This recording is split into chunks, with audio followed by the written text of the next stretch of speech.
want to say a prayer to the Lord for my nation. I want to say a prayer for all them politicians. I want to beg the master to brighten their vision. Give them the inspiration to look beyond the horizon. Too long we living in bitterness and hate. Now the time is right for us to renew our faith. I'm sick and tired of all the confusion. The bickering been going on much too long. So as we move to the new century, Father, hear my plea. Hey, Father, I pray for the PM to find solution for we problems. Oh Father, I pray for every minister to see eye to eye with each other. Oh Father, I pray for progress, I pray for stability, I pray for happiness, and a whole lot of love in my country. Father, I pray for the police, please inspire them to keep the peace. Oh Father, I pray for the judge and the jury, and those who begging for them mercy. Oh Father, I pray and I pray, I pray and I pray, I pray for the good and the bad man. I pray and I pray, I pray and I pray, I pray for the whole of my nation. Father, hear my prayer, a prayer for my country.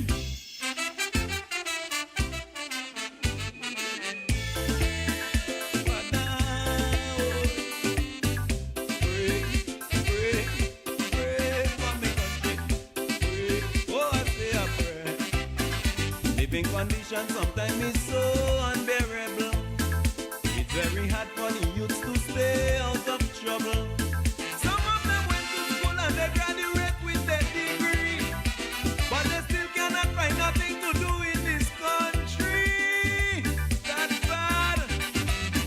I'm sure you know that this old saying is true. The devil always have plenty work for those who idle. So they turn to drug, alcohol and recklessness, and creating terror for those who make progress. So before another one die, Father, hear my cry. Hey, Father, I pray for the children, please don't let the devil control them. Oh Father, I pray for the misguided youth man walking around with dangerous weapon. Oh Father, I pray for common sense, I pray for tranquility, I pray for intelligence, and a whole lot of peace in my country. Father, I pray for the woman who give herself to prostitution. Oh Father, I pray for the lovely young lady who raising her child without daddy. Oh Father,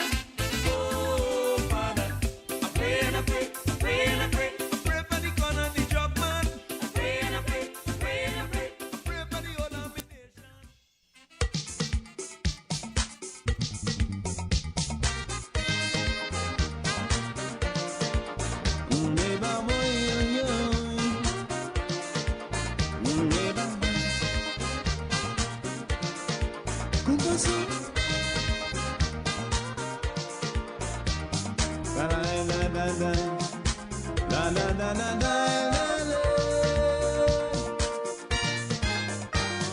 I woke up in a special way this morning.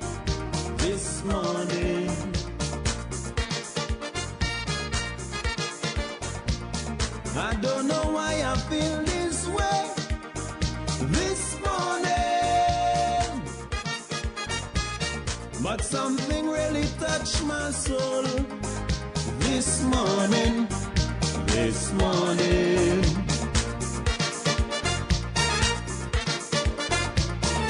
Something precious more than gold this morning.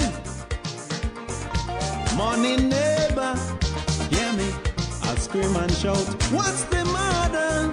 She asked me what it's all about. Something burning deep within my soul, and this feeling I just can't control. I I don't know if it's real, but I want to tell the world how I feel. You should love thy neighbor as thyself, I sing, and put an end to violence today. Help your fallen brother by the way, and surely we would see a brighter day. Neighbor, neighbor, neighbor, neighbor, love thy neighbor. Neighbor, neighbor, neighbor, neighbor, love thy neighbor.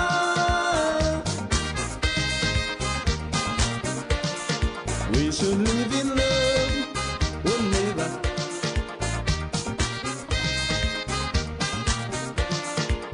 Come, come, come. La la la la la la. Oh, oh, oh, oh. I've got to let the whole world know this morning, this morning. 'Cause I never felt this way before. This morning, I don't know if it's just a dream. This morning, this morning, but it really makes me want to sing. This morning, little children, hear me, come gather round. Oh my children, I beg you, hold on in hand. Are you ready to sing a song of peace and be happy? In a time like this, it's not yet too late. We could break down the barriers of hate.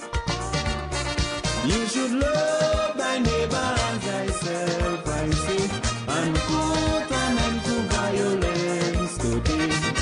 Help your fallen brother by the way, and surely we will see a brighter day. Neighbor, neighbor, neighbor, neighbor, love thy neighbor. Neighbor, neighbor, neighbor, neighbor, love thy neighbor.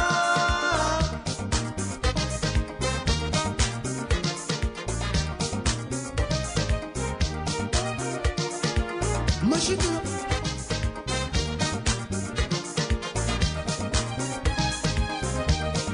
And a good night to Grenada, Carriacou, and Petit Martinique. Once again, it is time for Talking Points. My name's Sheldon Scott. I'm here with you up until the 10 o'clock hour. It's now 8 minutes after the hour of 8 o'clock on the Spice Isle of Grenada.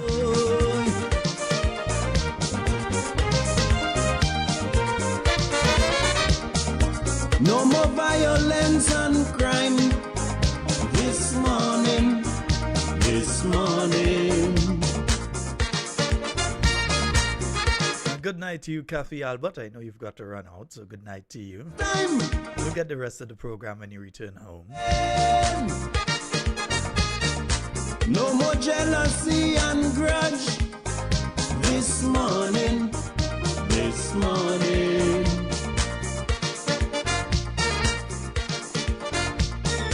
You scratch my back, I'll scratch yours this morning. Greed and envy will be no more. Dishonesty. Good night to you, Joyce, down there in Trinidad. Disrespect. All of you who are joining us via the YouTube, we say a special good night to each and every one of you. Try your best. And all of you joining us via the Facebook. And when the right time comes, I know for sure our days will be long. Hope that you all had a fabulous day today. You should love thy neighbor. Yeah, fighting it off. That cold trying to take me. I ain't lying to tell the energy level in day tonight.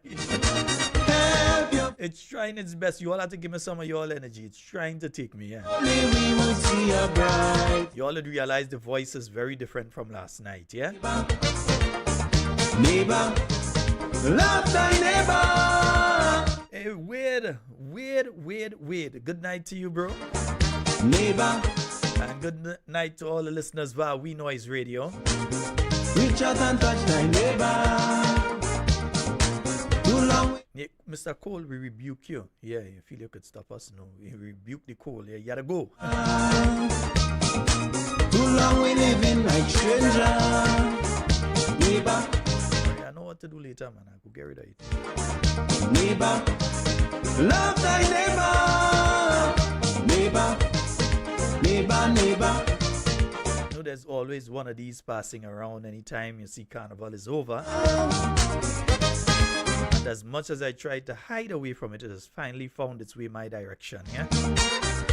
Come, reach out and touch thy neighbor. Too long we living like stranger.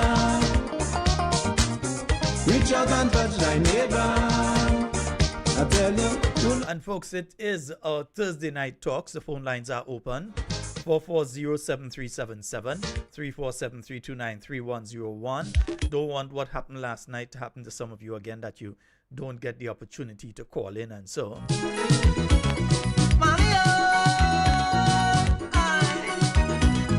Well, they find out going at Jamoin tonight, yeah? A king must have honor in his own country, man. A playing some Jamo tonight, yeah?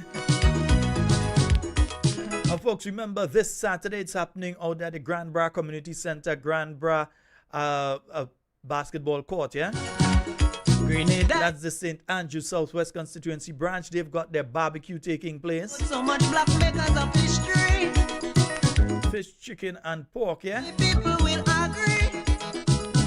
They're watching me here and saying we're talking about pork. Okay, fish and chicken, but they might have pork too, yeah? The standard of We've got a call on the line. Hello, good night. Boss, good night. Hey, good night, sir. How are you? Are you off the air or not on the air? I'm on the air and you are on air. Lord, I didn't call this for nothing on the air, my brother. Once you call from 8 o'clock, you're coming straight on air. But if you want to speak to me, later, give me a call later because you're on air still. About what time though? You have to call me at 10 exactly, or WhatsApp me and I'll send you my personal number. That's not a problem. WhatsApp me on this number. I don't do WhatsApp. I call direct. But anyhow, this same thing with the thing, you know, they tell the man, the joint man, they have to know a sewage thing going again. Oh, I just realized who I'm talking to. Man, I'll call you after. Yeah, man. I'll call you directly. You don't have to wait. I could just say a short briefing. It doesn't matter who here or who here. Mm-hmm. But you don't treat people like that in society. It doesn't matter if the public here or who here.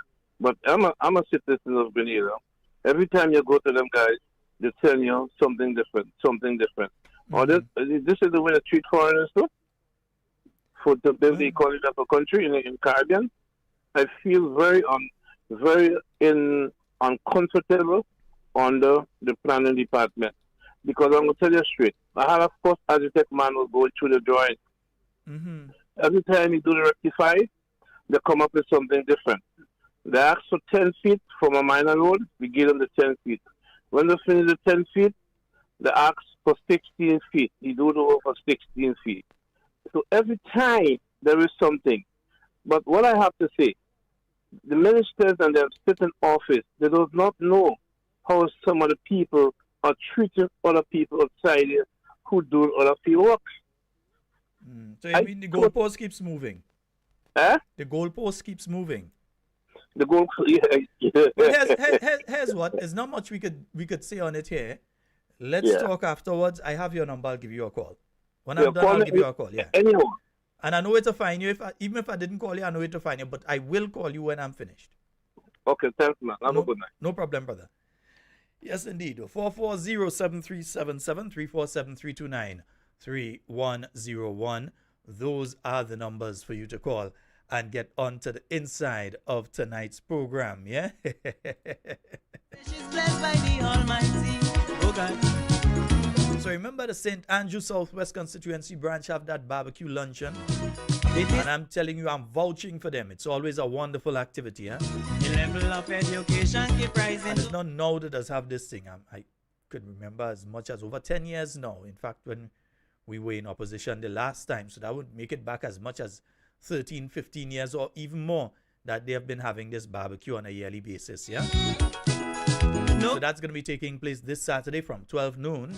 wings. So the bus drivers, when you're passing and you see the Grenville bus drivers and so on, when you're passing over and you see you could stop off in Granbra and get what you at, or you order it, and when you're passing back you collect and so or you order and let the bus behind you bring it down for you and ding. Always prosper. Oh, my Grenada, land of peace and culture. Miss Yolande Bain Hosford, I hope you're having a wonderful night. Steve Hosford, I hope you're also having a wonderful night, bro. If we learn to Steve, all I go say to you is the basement. The basement, and make sure coconut water the basement.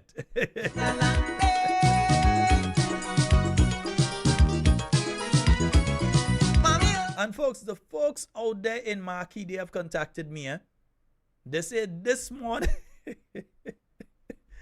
this morning, the ministry rushed there and start to measure the backboard and thing to replace it. Yeah? So we spoke about it last night. We gave them the lash last night, especially with Andy Williams' lie about the place like that since 26. I mean, come on. I really don't think that these people respect our intelligence, you know. They don't respect the intelligence of the average Grenadian. Because I don't know how you could know for a fact, you know for a fact, yeah, that the people in Marquee and all the other teams from different parts of the island, not just St. Andrew, that come and play there in 2016, 17, 18, know that work was done and it was kept at a particular standard. So you're saying that it was like that since 2016. So you're trying to gaslight the people now into believing something that's not true. Gaslighting is another psychological term for when people try to make you believe something that you know is not true, but they still try to get you to a point where you start to second guess yourself. I wonder if I remembering that right. I wonder if it's really that happened. Even though you were there and you saw, they're trying to gaslight you. So it's something that narcissists use usually. If a narcissist has his girlfriend or she has a boyfriend, they try to get them to believe certain things, even though they know it's not true. And there's evidence and facts to prove it's not true. They try to get them to believe otherwise. Yeah? So they rushed there today. Yeah, they rushed there today and go and measure in backboard and thing and telling the people they're coming to fix. So all they didn't know Marquee people was watching all you. All they didn't know, and listen, you all have no excuse, you know. Because the senator who playing like he's the MP is not the MP. The senator who's playing like he's the MP is also the Minister of Sports. So all you have no excuse. We have a call online. Hello. Good night, sir. Can you hear me clearly? I can hear you very clearly. Go right ahead. I want to ask you a particular question as a host of the program based on what you said a while ago. Mm-hmm. Can an individual gaslight themselves? Thank you so very much. Yes. Like, for instance, the MP who we focused on last night. And I love your question. Eh? I love your question. An individual could gaslight themselves. Yeah? They could try to get themselves to believe that something that they know for a fact is true is not true. We'll get into that a little later in the program. But yeah. Because what number 2, I ain't calling them number, them is number 2, was trying to do. Well, all I know it as number 10. So let's go back to number 10. Number 10 was trying to do, was trying to even gaslight themselves as well as the rest of the public into not remembering or thinking that it was not true, that they have been the longest serving Minister of Housing, that the period of time that they were speaking about of inactivity, they were the Minister of Housing, and even during the period of time when they were not Minister of Housing, and I'm speaking here specifically between 2004 and 2008, that they saw the New National Party as doing such an excellent job that they saw the, and they better don't tell me no, because I'll start to pull some videos from 2005 and 6 and 7 and 8 for them. I have it, right? They saw the New National Party as the party that was doing so good that they decided to join and actually ended up becoming a candidate in the 2008 general election, which they lost on behalf of the New National Party. Remember that, right? So the period of time when they're talking about trying to say like people was under tarpaulin and nothing was being done for them, They still saw the New National Party as the viable, the best party, everything. And they decided that they would be a candidate on behalf of the New National Party at that period of time. Come in and talk nonsense now. Stupidness. I'm going to tell you a little later again on that. But yes, so they run in Marquee, and they have gone now to fix the backboard. So they tell me today they were there. Only lucky I didn't get the pictures and things, but one Miss Middle pass me, I go see when only fixing it. Yes, Cathy, that's the man cave. Stay out of that. That is me and Steve thing. Stay out of that. So they decided that they go in there today because we pull them out of the slumber. So they rush up in Marquee today. And they go on with the measuring tape and thing, measuring backboard. Oh, the backboard has to change and we're coming to change the backboard.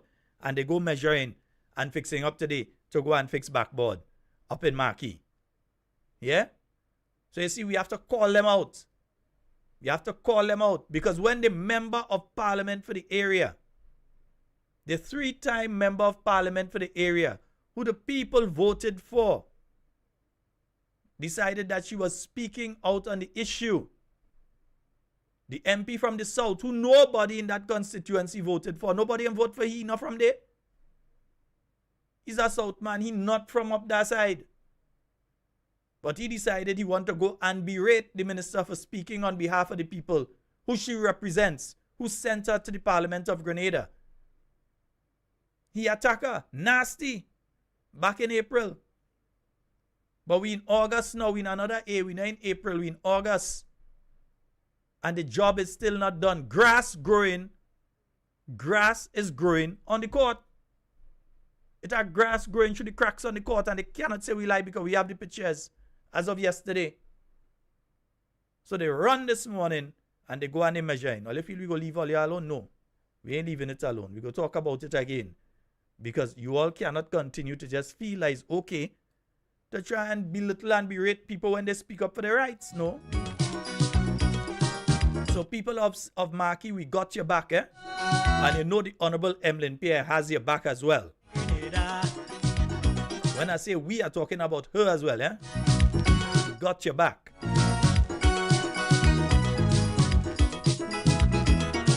And you know, folks, you know, when I start to laugh what's going on. I was listening to Simon Says this afternoon.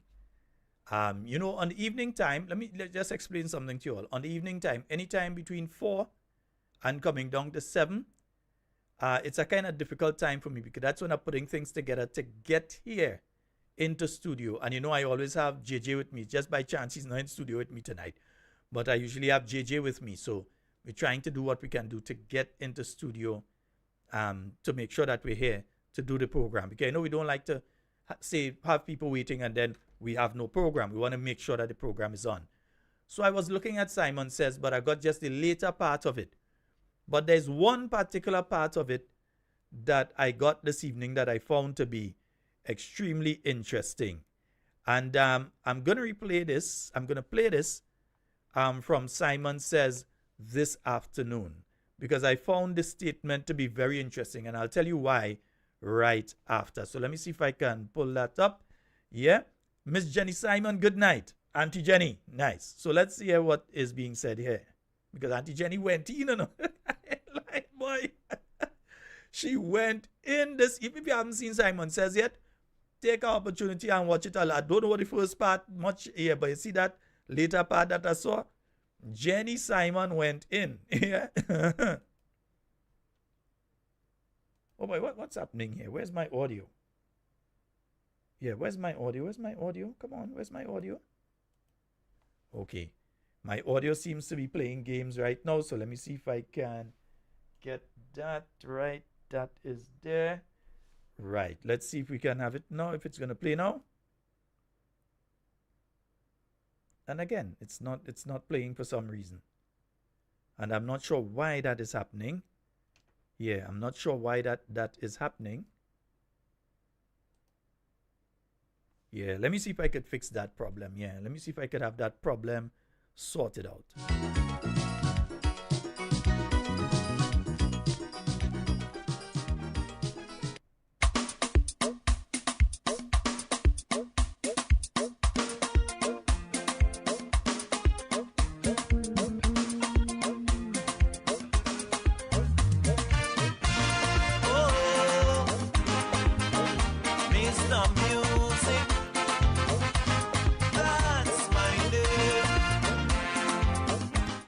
It's not documents. The bank has an act. There's an act that the bank is presided over. There's an act. And as I come to that, I have to ask you, because you're a director, it is rumored out there that you, among other members of the board as directors, have received loans from the bank. Now, did you know that there's an act that governs the bank which states that directors of the bank should not be given loans from No, the bank? Jenny, no, this is all news to me. I personally will not get a loan from the bank if I know we are not entitled to a loan. There is no way. And I have a small loan with the bank. If this is the case, Wait. So you do have a loan with the bank. So it's not rumor now. Now it is fact that you do have a loan with the bank. So it's no longer in the realm of rumor. It is a fact. Yeah? entitled to a loan. There is no way. And I have a small loan with the bank. If this is the case, immediately I would clear it. Immediately. So, folks, she has admitted that she does have a loan with the bank, and as far as we know, that is illegal. In the same way, it is illegal for government ministers to have loans with the bank. Yeah? So let's hear it again.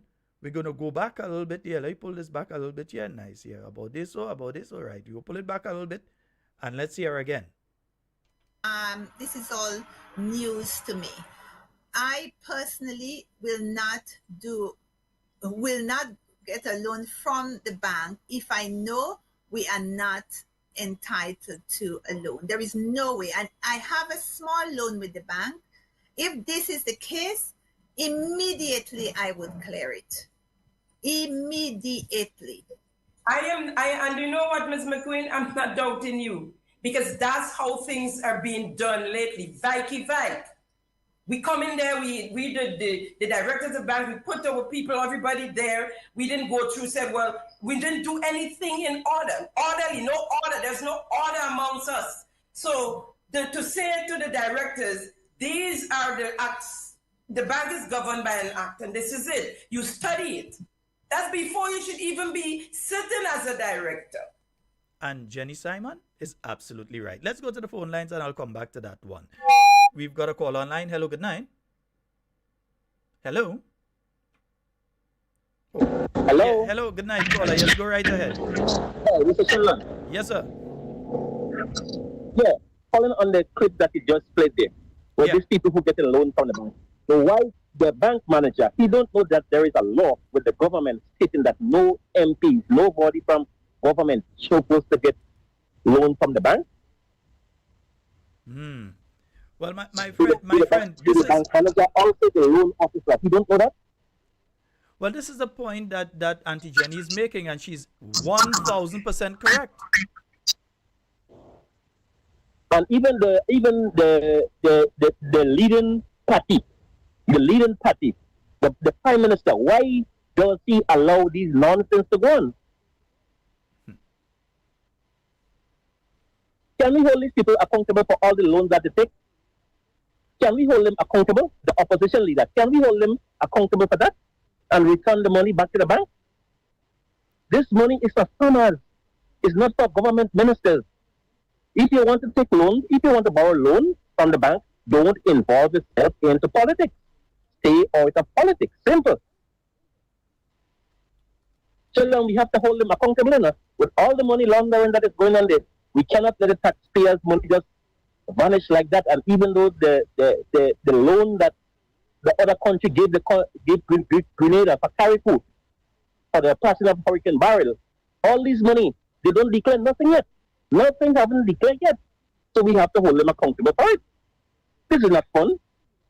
This is not a game. This is not cat and mouse, cat running behind mouse. No. It's a serious business. No, this is extremely serious. And you know what my problem is, though? That on this program, my brother, over a year ago, we expose this piece of the law to the Grenadian people. Over a year, we have been saying that what has taken place is illegal. So I find it very surprising that up to this point in time, a director on the board that has been under fire, even in Parliament, does not know that the law says that they can't get a loan. They know that, you know. They know that.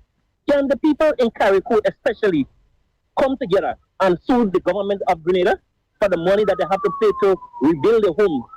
And they still don't. What this money is for? To pay off the people for the hotel? This money is to pay off the people for the hotel? But it seems as though that's what it's going to. No, it won't go down so, Sheldon. It cannot go down so. The opposition leader have to take steps. He can have to be into deep waters for this nonsense that's going on. Yeah, serious. He have to be into deep waters. He and all his ministers, they have to give accountable. It has to be accountable. It's not going on like that. So next time, God forbid, another disaster pass in Grenada, whosoever will be the ruling party, if they go out for aid, what they're going to say? They give aid before and we don't utilize money. Well, it has to be utilized. It's going to the pocket of these people. That's not fun. This is serious. But and it's strange enough, I joined the program late and I joined it just when that part was coming. I say, Well, that's the time you have to that's the time you have to play. That's the exact time you have to play. Yeah. But anyway, Sheldon, I'm going back and do the white man walk. All right, bro. Yes, indeed. Folks, remember the phone lines are open. You can call 440-737. Watch where you're coming off for. Stay on there. 440-737-7347-329-3101. Once again, let's play that part for you. Yeah, let's play it for you once again. Because over a year, we've been saying that this thing is illegal. There are questions in the Parliament of Grenada in relation to this that they refuse to answer. They're ducking it. Is presided over. There's an act. And as I come to that, I have to ask you, because you're a director, it is rumored out there that you, among other members of the board as directors, have received loans from the bank. Now, did you know that there's an act that governs the bank, which states that directors of the bank should not be given loans from the bank? Jenny, no, this is all news to me. I personally will not get a loan from the bank if I know we are not entitled to a loan. There is no way. And I have a small loan with the bank. If this is the case, immediately I would clear it. Immediately. And you know what, Ms. McQueen? I'm not doubting you, because that's how things are being done lately. Vike. We come in there, we the directors of the bank, we put our people, everybody there. We didn't go through, said, well, we didn't do anything in order. Orderly, no order. There's no order amongst us. So to say to the directors, these are the acts. The bank is governed by an act, and this is it. You study it. That's before you should even be sitting as a director. And I am not sure if the chairperson of the board knew about it before either. But I know by now she knew about it, right? If she knew about it before, right? Because then she shouldn't sanction loans to any director sitting on the board and for any member of the executive, of the cabinet of Grenada. The act states clearly that should not be. And if it is, the person should resign as a member of cabinet, and of course resign from the board of directors. It should not happen. If I may add that every penny I work for, but we invested it in Grenada. Every penny I've worked for. And I pay a lot into our economy. But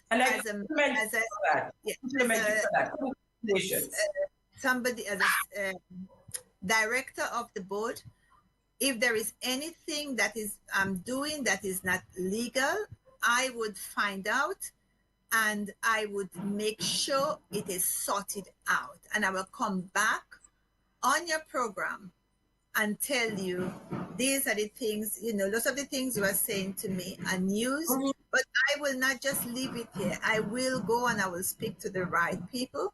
And if there are anything that I've signed off on that is not legal, or I would resign. No, And I would be sure to send you. I would be sure to send you direct. Well, here's what, Miss McQueen, Miss McQueen, we expect to see your resignation by tomorrow. And please, don't just resign quietly. We would like to see your resignation publicly, because you've made that statement publicly. Yeah? You have made that statement publicly. And here's what, there's a lot of people that resign, not just she, Not just her. There are a lot of people that have to resign. Because the manager of the bank, you make an application to the bank through the loan officer, right? You make an application. The manager is part of the board of directors. If you check the law in relation to the creation of the Grenada Development Bank and the board of directors, the manager is a de facto. Whoever is the manager is a member of the board of directors. The manager is the one who brings the various applications to the board of directors for them to say yay or nay in relation to the loans that different people are taking. So the manager of the bank, unless they are a mad person, crazy person, or they just totally dunce, has to know who the people you're bringing the applications for are. But not only that, you can't be the manager of a statutory body. And the first thing that you do when you're interested in the job is not read the laws that govern it, so you won't go inside there and do something that's illegal then. So this tells me that we have to be extremely worried about the millions that are being put there, which was the point Dr. Mitchell was making in Parliament on Tuesday. That considering, and we've just got confirmation that illegal activities are taking place at the Grenada Development Bank. We've just got confirmation today. So having gotten that confirmation, we have to be extremely worried if it's 5 million, 10 million, 20 million that are being put inside there. And then the chairperson of the board of directors, who just happens to be not just the treasurer of the NDC, but also a lawyer, apart from being a CBI agent, is also a lawyer. So you telling me you are a lawyer? You're a lawyer. There are laws governing a body that you have been made the chairperson of. And you ain't read the laws? You didn't read the laws that govern the Grenada Development Bank to know that ministers and directors and the family members of ministers and directors cannot go to the Grenada Development Bank and get a loan? I've been hearing this story unsubstantiated thus far, but I'll say it anyway. In the case of Mr. Jonathan Lacret, that they were told, ministers were told in general, look, it's our money there, you could go to GDB and get the loan. That, and this is why I hear, that they went there, they get their loan, and when they started hearing now that, hey, it's illegal to get, because they didn't know beforehand, when they hear that, hey, it's illegal to get a loan there, that they went to one of the credit unions and they got them to basically take over the loan, pay off the loan at GDB, and then they went ahead paying the credit union. So if you check with the institution now, there is no active loan in their name because the loan has been paid off by a credit union. That is the story I hear. So I buy, so I sell. But what we have just confirmed there is that more illegal activity has taken place at the Grenada Development Bank. Because remember, Section 5, prohibition relating to sub-loans. In fact, let me just put this up to the whole screen. I don't want nobody peeping to see. Right, so let me put it up to the whole screen. It is very clear. So somebody who has Miss McQueen's number, kindly call her and tell her pay attention to this. The bank shall not make sub-loans out of the proceeds of the loan to a director of the bank, to a member of the legislature of the state of Grenada, or to any company controlled by any such director, member of the legislature, or to the close relatives of any such director or member of the legislature. So not only can they not take loans, but their family members, brother, sister, wife, children, they can't take loans either. Once you're a director or you're a minister, whether in government or opposition, so ministers can't take loans, and directors in the bank cannot take loans. So, Ms. McQueen, by 4 o'clock tomorrow, we expect to hear that you have resigned. The law is very clear that no director should be taking loans from there. It is very clear. Yeah, it is very clear that no director ought to be taking a loan from the bank. Right? That is illegal. So we hope to hear by tomorrow that you have removed yourself and recused yourself from the board of directors of the Grenada Development Bank, because you said if you would pay it off one time immediately, so I wouldn't expect you to pay it off tomorrow one time. Maybe you have that kind of liquidity, you might be able to do it. But other than that, it needs to be sorted out. We have a call online. Hi, Sheldon. I'm losing out a lot. I'm not hearing you. You're not hearing me. I wonder why. For a little while now, I hear. I am not sure why. Which platform are you listening on?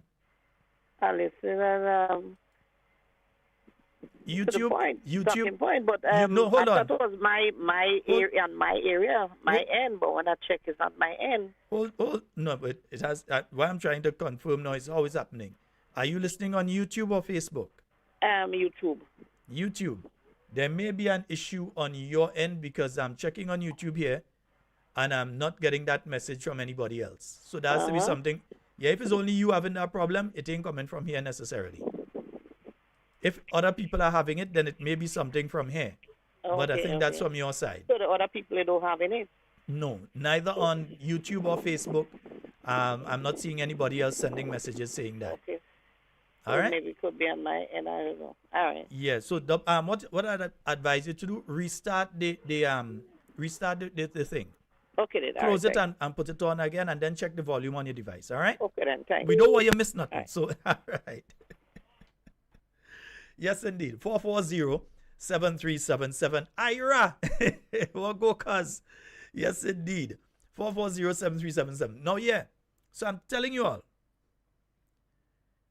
I have been members of different boards over the years. Way back in the days when you had the GNCRCH, I was on that committee.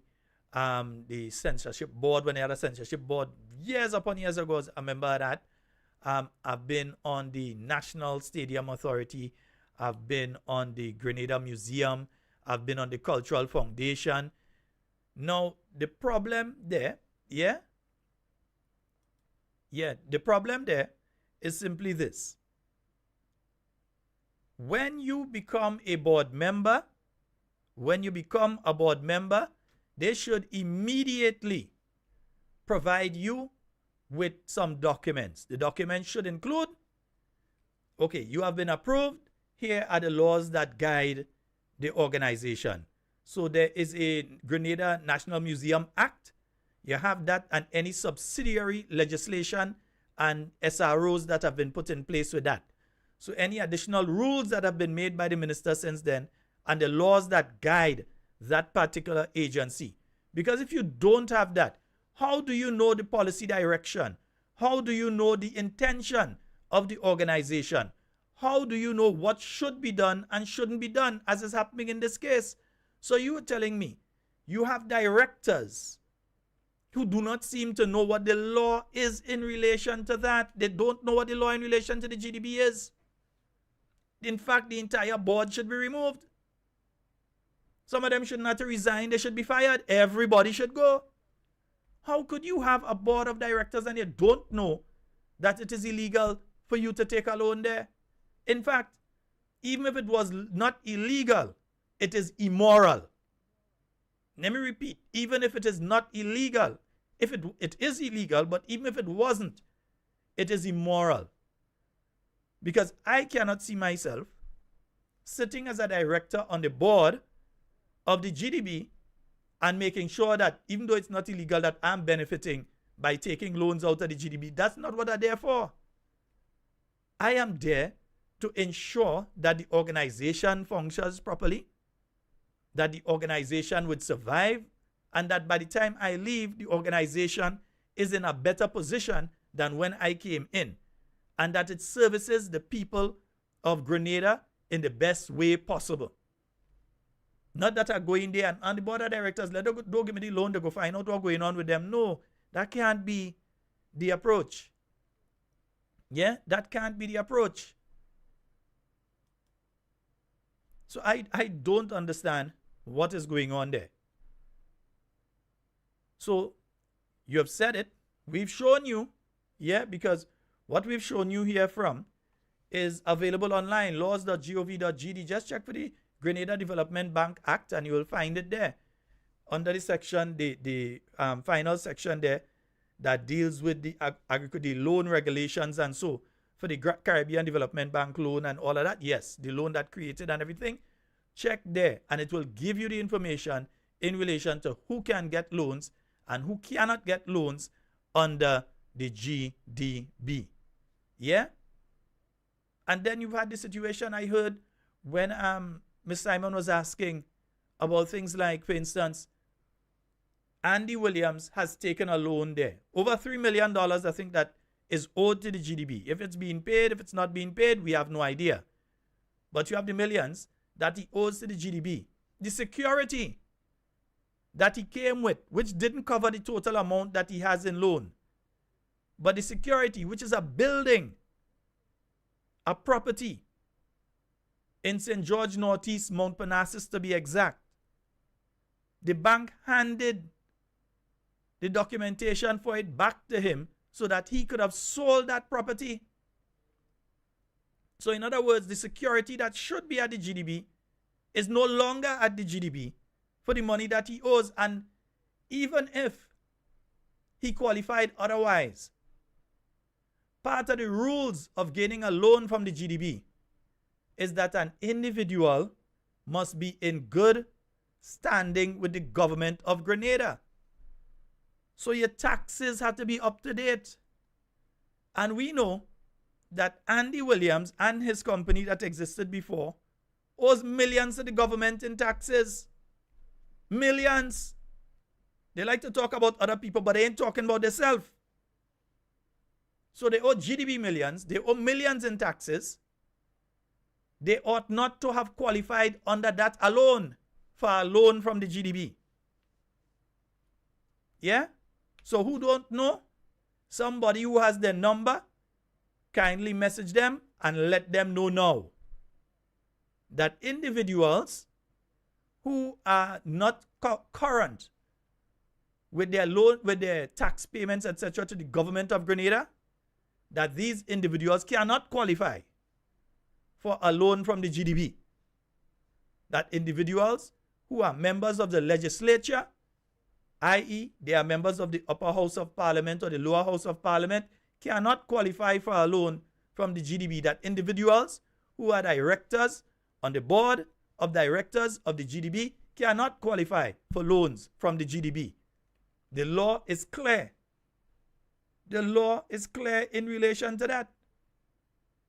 But then, you can't get them wrong, because when you have people saying, question and then we get to closing comments from you. Now, the leader of the opposition and other elements of civil society have accused your government, sir, of using the Grenada Development Bank, to facilitate the financing of personal loans for certain government ministers. Is that an accusation that has come your way? Or is that something that you have heard or have had discussion on? Well, I'll be very straight on this, right? As far as I'm aware, Minister Williams has been a customer of the Grenada Development Bank pre his involvement in public life. That's factual, that's clear. And his relationship with the bank has continued.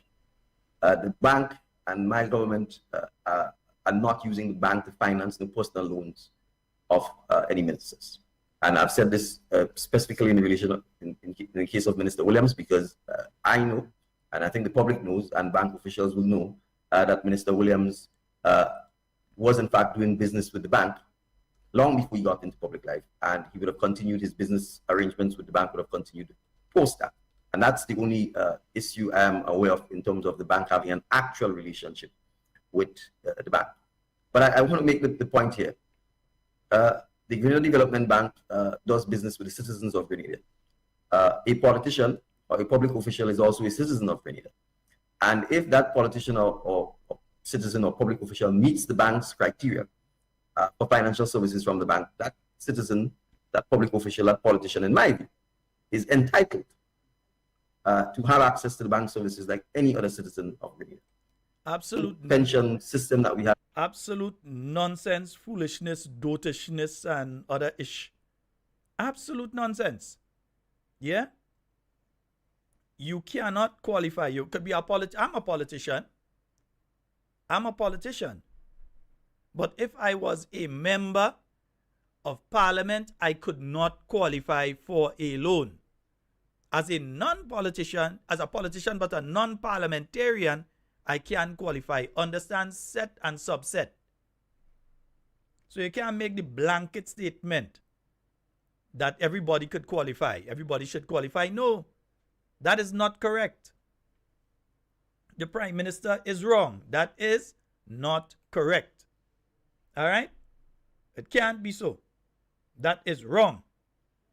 440-7377-347-329-3101. Folks, I just been trying to get the information in and between. Yeah. So you cannot qualify. You cannot. What the Prime Minister said is totally wrong. And you see, the Prime Minister is operating as, he's just talking, but you have to know what you're talking about as the Prime Minister read the law. Because if you read the law and he's saying that to us, then he's lying to us because he knows better, but he's telling us differently. So he's lying to us. It is illegal. Full stop. It is illegal. And I go further than what Auntie Jenny is saying. The chairman of the board needs to be fired or resign. If you want to have them save face, you could ask them to resign. So they need to go. The entire board of directors need to go.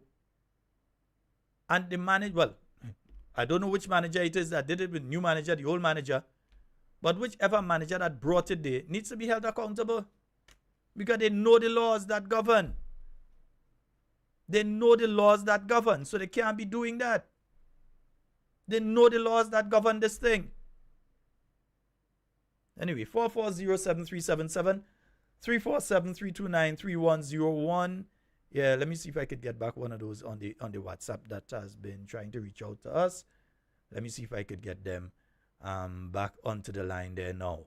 Right? 440-7377 347-329-3101. Hello, good night. Yeah, but go right ahead. I listened to the lady who was a manager or whatever for the bank. She is a director. Not was, she is whatever a director. Whatever she was, she obviously knew the truth. The point is that this thing come back to bite them. They didn't realizing that it was going to pound it and expose them so much. The one good thing about her is that at least she have a conscience. That she conscience beaten her, and she realized that she had to come out and do something.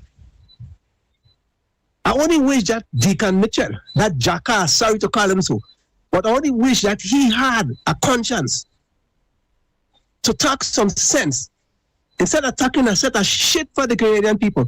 That man could lie so much, he's so hard. You know, he had to fight real hard to talk a truth. Something to be coming from his mouth truthfully, you will real force him because he just cannot speak the truth. This man is a very wicked man. And if time had not been taken on this man, he's going to land us in a lot of hot water. I listen to them in parliament come back and still trying to tell themselves that they're right when they know deep inside that they're wrong. Trying to say that the opposition and them walk out and they want to talk about the people, for the people of the country and them sort of thing. The truth is that you didn't give them a chance. You asked them to go. Because if you don't want them to speak, they have to leave. It's as simple as that. These people do that because they don't want to answer questions. It's a plan, a setup, so that the opposition and them have to leave. So no questions will be asked, so they could do all this immediately and the wrong thing. Right? Deacon Mitchell and they must understand that the time coming, and it's coming more fast than they think. Every stupidness he and Cato and them do is one more nail in the political coffin that is driving. It's just a matter of time. Just a matter of time. It will be quicker than they even think. They will find this stinking, dirty ass, flat on the ground. Boss, let me careful with the language. Sorry. I know you're upset. I'm sorry. Let us be careful with the language of the program. Yeah, Right, sorry. Go ahead. But they will find themselves sitting up in the jail, facing down and watching me gun. That is where they're going up. Because they have a lot of questions to answer to us. And this time they have to answer it. Because the judge is going to make the answer. Thank you. All right. Thank you very much, my brother. 440-7377 347-329-3101. Those are the numbers for you to call and get onto the inside of tonight's program. Yeah, you had to call and get you. No, but let me tell you this, huh? It is the responsibility of the individuals. There are two sets of responsibility that has to be taken here. The individual who has been named a director to a board, and anybody who was the manager of an entity where I became, I was on as a director, could tell you one of the first things I do, even before they try it, is I ask, what are the laws? What are the laws? Give me a copy of the laws. Give me an update. Let me know where the organization is at right now. So that when I contribute in a meeting, I know the parameters within which I'm contributing. So if you as a director should try to find out the information. You need to find out. Because you don't want a year down the road, 2 years down the road, 6 years down the road, that you are brought before the courts for doing something that was illegal. Because you cannot go in the court and say, well, you were ignorant of the fact. That is not an excuse. You had a responsibility to know. And the individuals that placed you as a director and the individuals within the organization, such as the management and leadership of the organization, had a responsibility to ensure that you were appraised of the laws surrounding the duties that you have to carry out. So are you giving loans without knowing the law surrounding the loans? You all are okaying loans without knowing what the loans are about? No, you can't be operating like that. You have to know what it is that you're doing and know what it is that you are doing and how you are going about it. Yeah? You have to know that. Let's go to the phone line. Hello, good night. Hey, go Sheldon. Yes, sir. Go right ahead. Hold on. Go right ahead, my brother. Sheldon. I was listening to Jane Sema this afternoon. She and Miss McQueen. And the question Jane Sema asked Miss McQueen, she, right, concerning the thing with Andy Williams, like she gave the question that she knew that if she didn't know about it, right? And she said that she have a small loan, right? And like she didn't know if board of directors is supposed to get more from there. My brother, remember we just talked about that for the last half hour. So move past that to make your point. Yeah. You don't hold on. I want you to understand there's no necessity to repeat what we spoke about for the last 15 minutes. Just go ahead and make your point. Yeah. That she's totally not telling the truth. Because like as a young boy going to a school, every school has laws. And the most important thing we tell you have to know the laws of the school. And she know exactly what is the law and what is supposed to do. Right? They know. And actually I will come back to the thing in Parliament election. Right? And Thomas. because I remember she said that she was not there in hand over the house in the unit in Carriacou. Right? And the picture showed that she was there when he handed over. Hold on. I want us to be careful when we make statements because I know what they want to try.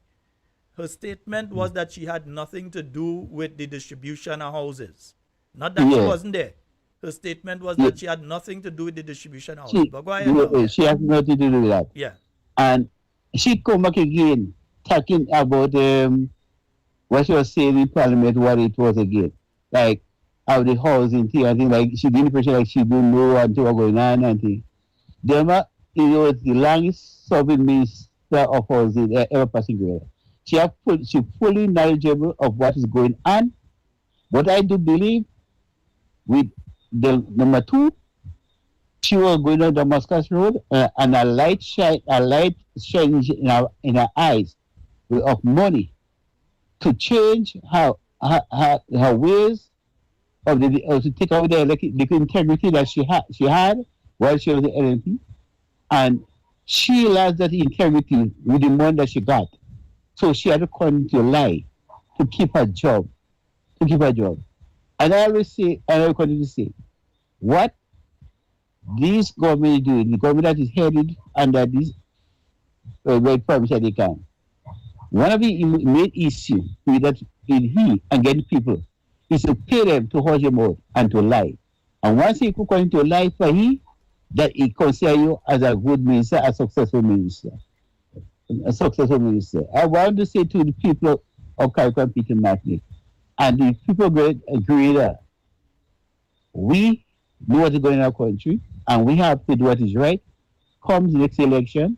Well, I won't go along with Sabio. All right, my brother. Thank you so very much. 440-7377 and 440-7377 347-329-3101. Those are the numbers for you to get onto the inside. You see the voice start to go again there. Yeah, he started. We've got a caller on the line. Hello, good night. Hi, good night. Hello. Hey, Rastafari man. Go right ahead, brother. I'm getting a dog. Yo, we're hearing you, but you go ahead. You there? Yes, go right ahead. Listen, I got a breaking news this evening. Mm-hmm. I was told there was a meeting somewhere in Happy or somewhere at the NDC, and they called in Laco and they let him know he's not a representative of the Northwest constituency anymore. You pick that up?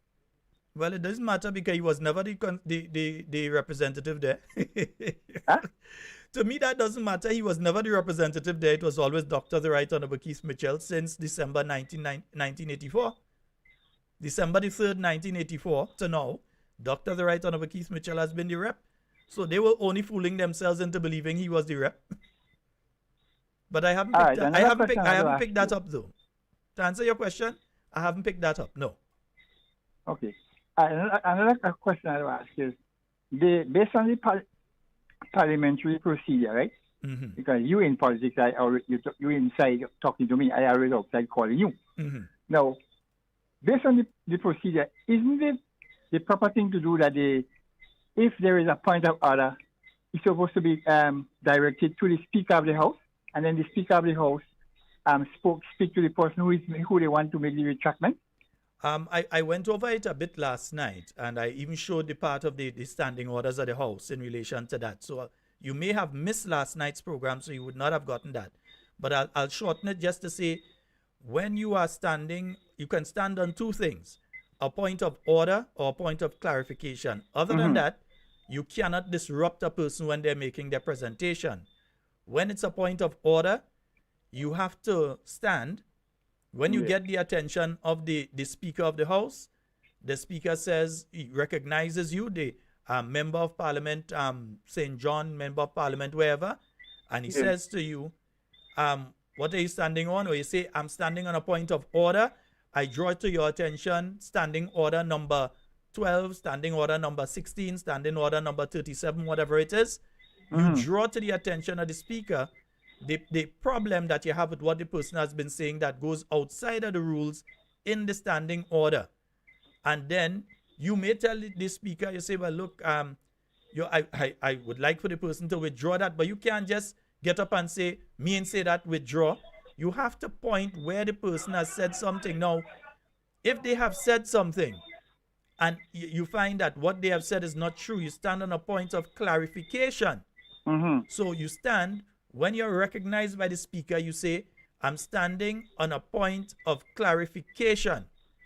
And as I'm standing on a point of clarification, I would like to just explain that A, B, C. But the other thing with that is when you're standing on a point of clarification, the person speaking does not have to give way to you. If it's a point of order, the person takes their seat. On a point of clarification, you could stand up and decide, no, I'm not allowing them to speak. They will speak when it's their time to speak. They will clarify it. But I'm continuing my presentation. You have that right. Yeah. So what took place there was totally outside of the rules of Parliament. But Sheldon, you remember when NDC used to have the Parliament sitting at the House of Parliament or whatever taking place in the Parliament? You could have sit down and learn something from that administration.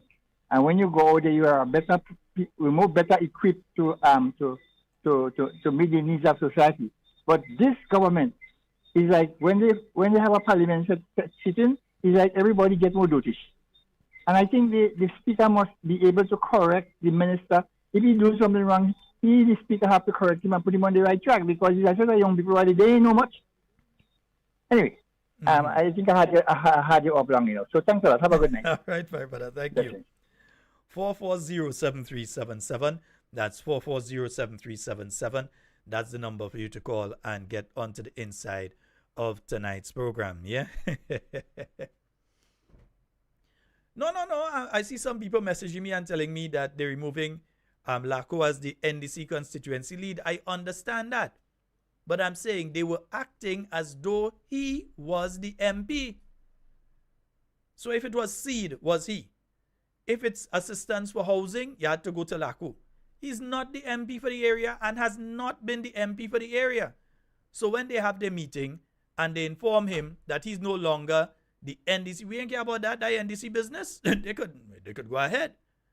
But the point I was making is that he was acting as though he was the MP. He has never been the MP. Yeah, he has never been the person in charge there. So I understand what the caller was saying, but I'm just clarifying. We have a caller online. Let's go to the phone line. Hello, good night.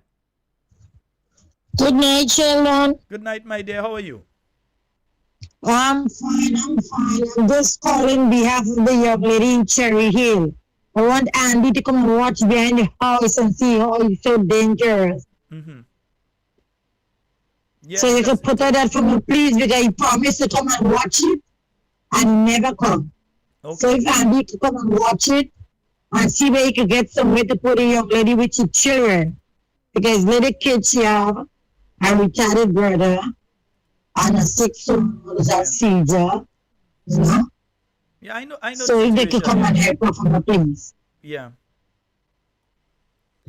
All right. Thank you and have a blessed night. Okay, my dear. Yes, indeed. 440-7377 329-3101. Those are the numbers for you to get onto the inside. Good night to you, Camille Teresa Scott. Hope that you're having a wonderful night.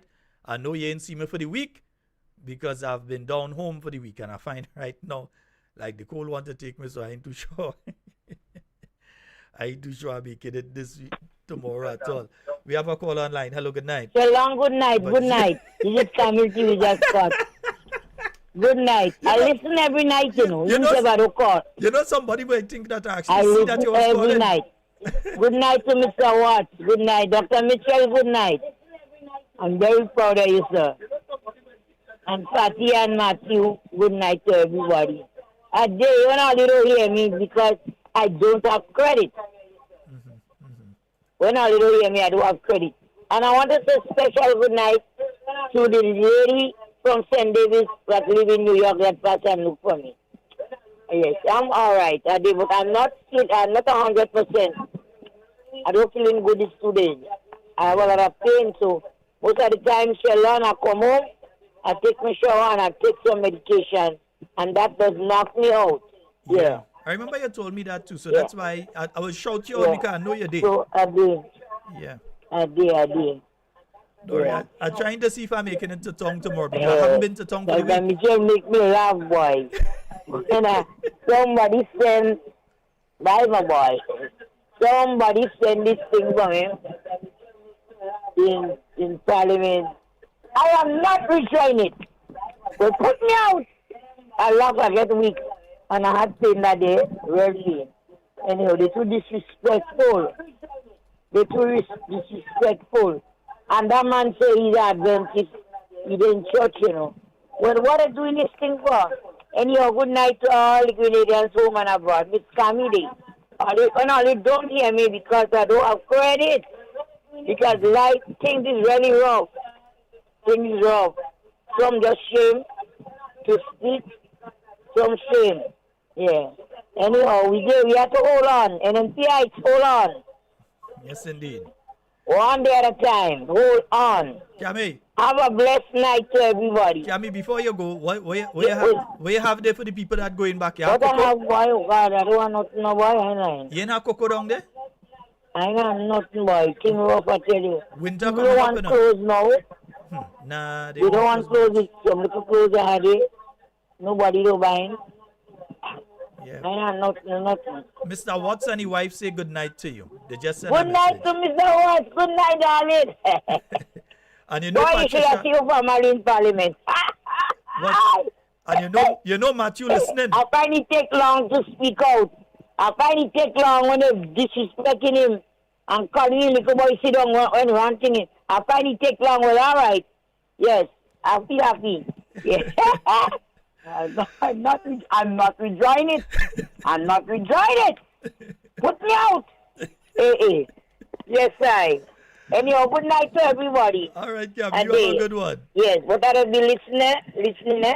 We know you're there. We know you're there. I does. All right, my love. Night. Before you say good night to Mr. Wadi, not credit. Oh, if somebody that put a little credit on for me, I tell him in case anything I could call the ambulance. Yeah. Yeah. All right, and all the nurses, Nurse Marklish and Dr. Marklish, Dr. Andrews, I have to say good night to all of y'all. They're very good to me. They always come and look for me, you know. So, yeah, that is about it. Bye. All right, my love. You stay good. Yeah. All right. 440-737-347-329-3101. And we have another call on the line. Hello, good night. Hello, good night. Mr. Sheldon, I'm hearing Miss Tommy, hearing but I'm not hearing you. Oh, you wasn't hearing me properly? No, I don't hearing you. Oh, okay. Let me see if I can fix that on my end. If it's coming from my end. All right, my dear. Well, I might have to ask my partner to come and give me a little pull out with that board over the weekend. Let me double check and make sure everything working how it should work. Hello, good night. Hey, good night, Sheldon. What's up? Hey, I'm good, brother. How you doing? Not too bad at all. All right, you go right ahead. Well, you have to understand that that Delma is on probation, all right? And they're watching her. She had to crush her teeth and that's the eye because they're watching her like a heart. If she say anything contrary to what they want, out she go. So she on probation. So she has to do what she has to do. Mm-hmm. So that's how it go with her. And the next thing is this. This situation where it be in the court, I said in the court, where there was in the cabinet with Kit Mitchell. I have never seen something like that happen. And I mean, believe me, they don't want the prime minister, the former prime minister, to say anything. The guy put a padlock on his mouth, and he decided, well, listen, we don't want you to say nothing because we don't want the public to know what is going on, and you have the floor. And if you go to speak, too much things going to go. The public going to be aware of too many things. So we're going to have to clamp you down. Mm-hmm. So that is what happened. That is what happened there. And this ain't gonna be the last. That's what they could be keep on doing to him. So the Kit Mitchell has to take this thing to the people, rallies, town hall meeting, and those type of stuff he has to do. He has to take it out to the people. Otherwise, he ain't gonna get a chance on the floor. Because each and every time they're going to say something, they're going to interrupt him.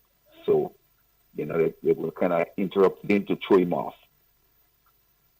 So that's what he has to do.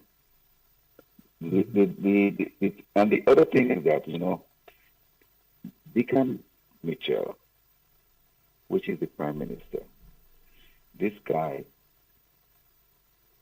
I don't know who he signed the thing with to lie. This is the biggest lie I ever meet as a Prime Minister, lying to the public, lying to the people.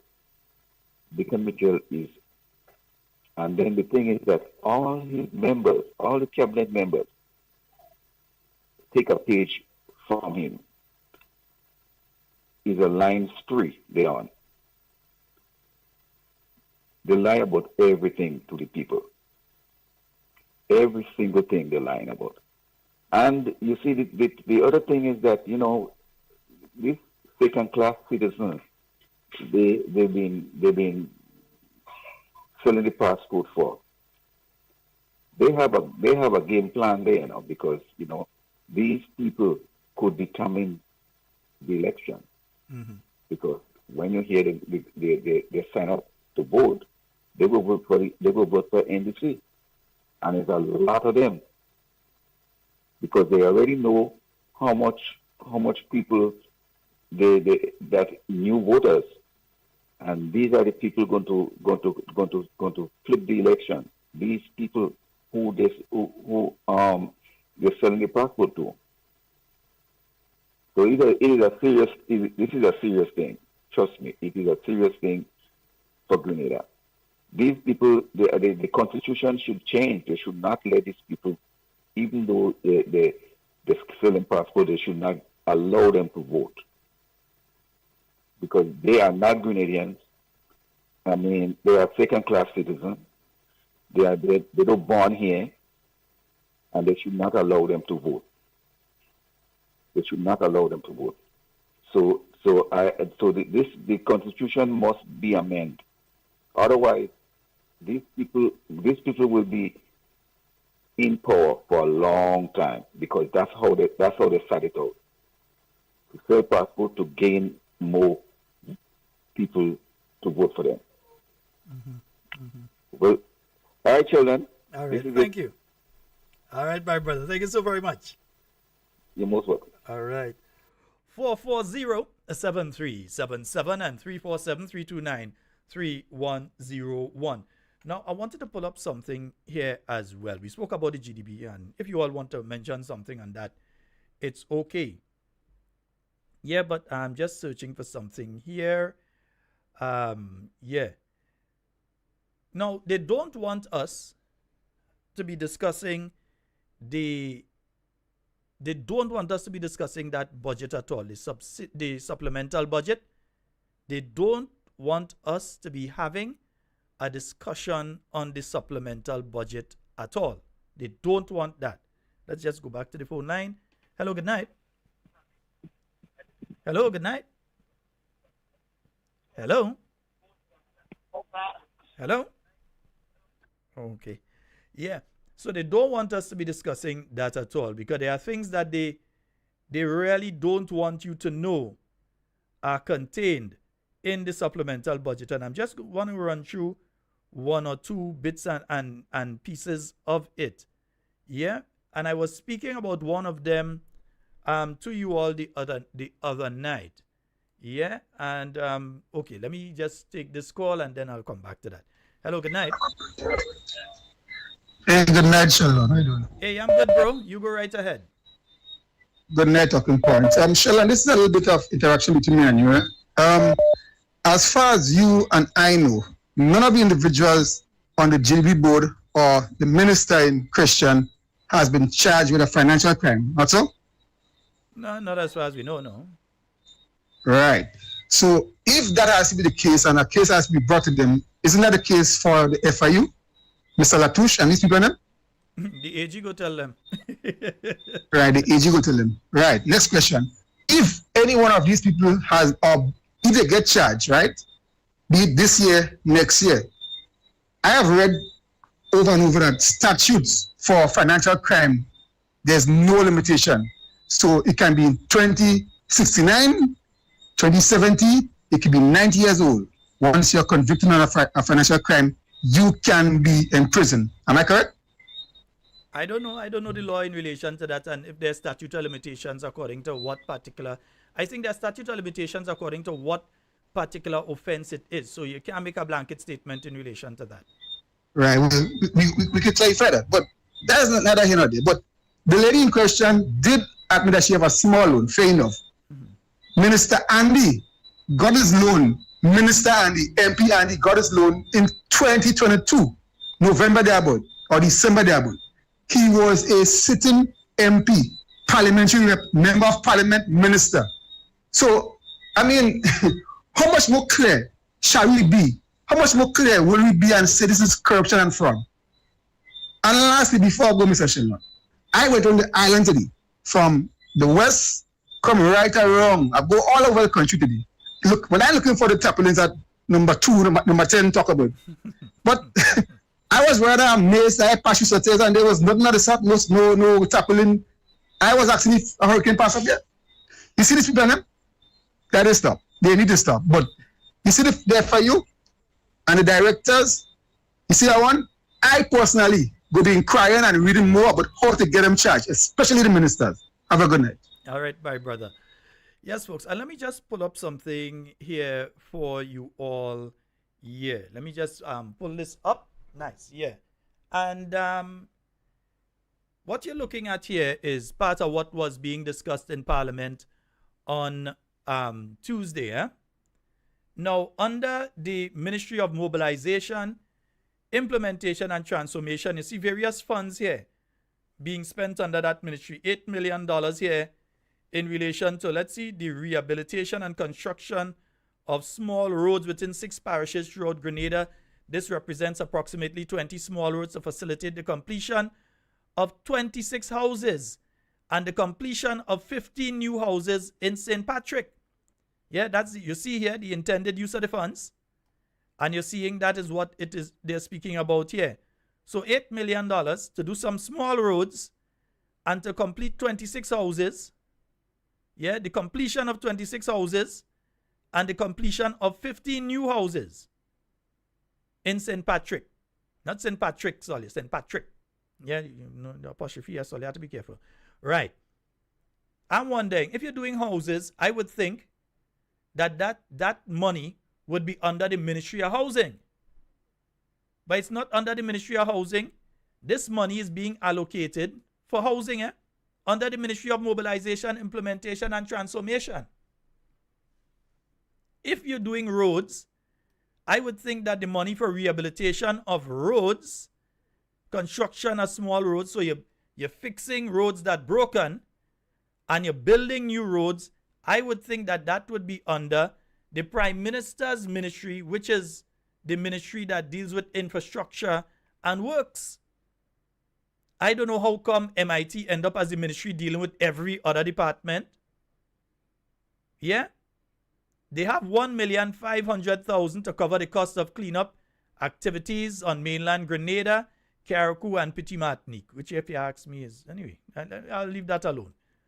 But the interesting one that I saw here is $15 million to Andy Williams' ministry, and they say for the reconstruction of approximately 200 homes on mainland Grenada in the parishes of St. Mark and St. Patrick, $50,000 per home, including labor, material, and equipment costs if deemed necessary. So in other words, each house, you're only spending $50,000 on each house. So to clear the land and everything, clear out where it is, the money had to come out of that $50,000 because they say for equipment and so, the labor and the material. So I don't know what house they're going and build for $50,000 for that. but they say they're going to build 200. The other question is, why is this allocation under the MIT ministry, where we already hearing all kind of thing taking place? Why is that money under the MIT ministry and not under the Ministry of Housing? Is it they don't trust the person who in charge of the Ministry of Housing? Is it that they find that the minister who has responsibility for housing presently, that minister who has been in place, 8 months now? Who's the minister now? I think it is, who's the Minister of Housing now? The Minister of Housing is who now? I can't remember which one of them is the Minister of Housing. But is it that they don't trust that individual, or they find that individual to be incompetent, that the allocation has been put under MIT instead of being placed under the proper place where it should have been placed, which was under the Ministry of Housing? Somebody's telling me it's Gloria Thomas, who is the present Minister of Housing. So a little trust Anti-Glo. All you ain't trust Anti-Glo. So all you take that and then answer us. You put that 15 million, 15 million for 200 homes that they say they're going to reconstruct in St. Mark and St. Patrick. I understand there are quite a few houses in St. Patrick, but I want to know where how much of those homes are you all going to allocate to St. Mark? That's the question I have to ask. Yeah? And I want to know the procedure, because I've spoken to people in the construction industry and they tell me that is a non-starter. That you can't be talking $50,000 inclusive of material, labor, and equipment costs to build a house. They say that is untenable. They say that is madness. But at least that is what I have been told. Yeah, and that's by people who are involved in the industry itself. Yeah? So they have other money that they have here, right? 686,300, and that is in relation to the exploration drilling phase of the Grenada Geothermal Energy Development Project. And that money is not even for the drilling, but for them to go now, because they're going to have to seize some people land